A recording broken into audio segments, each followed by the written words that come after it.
Come on the beach with me. Oh, what a life, eh? So I got a series of questions that you guys have asked me, and I'm going to do a series of answers because these are the exact questions you are asking to know. And one of them is, apart from going on site and other places to find reputable builders, how do you find good builders and not cowboys? And that is a really good question, isn't it? In the summer, in the sun. So the answer is really just a recruitment strategy and a conscious one. Instead of thinking, oh, I'll just fall upon a builder and it'll all be okay. Let's sit and have a chat, shall we? The answer is you've got to actually really plan to find good builders. And one of the things to do is kind of know your numbers. So for every 100 builders, you're probably going to find 1 or 2 good ones. You're going to find like 40 who won't reply to your phone call. I'm kind of making these statistics up, but not the end result, not the fact that you're going to find 1 or 2 good builders in every 100. You're going to find another, 40 who are just too busy, and they're very much a retail builder. And what you're looking for is almost what I would call a wholesale builder, not a retail builder. Retail builders do very nice middle class kitchen extensions at 50 grand. Well, you're going to renovate a whole house for hopefully less than 50 grand. So that's not you. That's not your builder.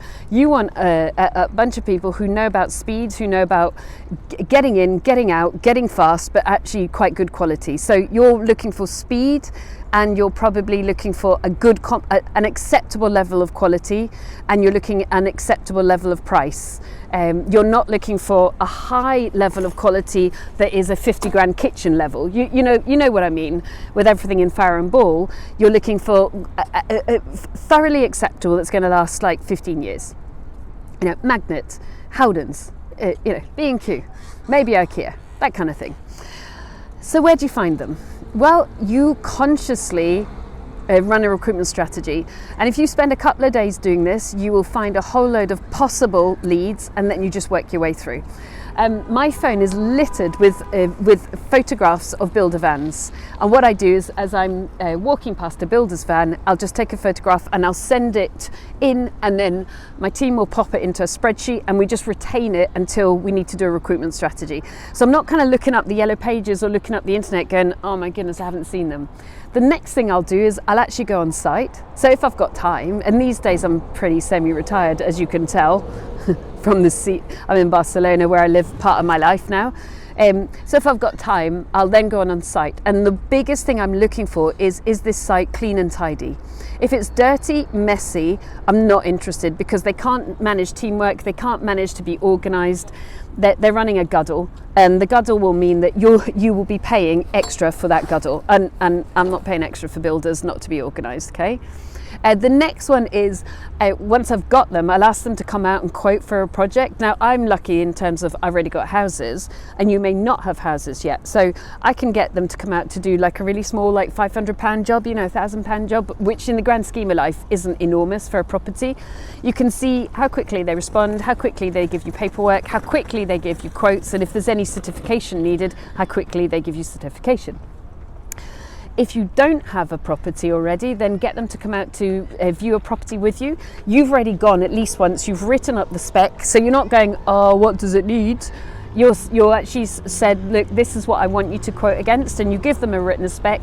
You test, do they turn up, first of all? Can they answer the phone? Do they turn up? And then do they deliver you a quote? So it's all about, can they turn up?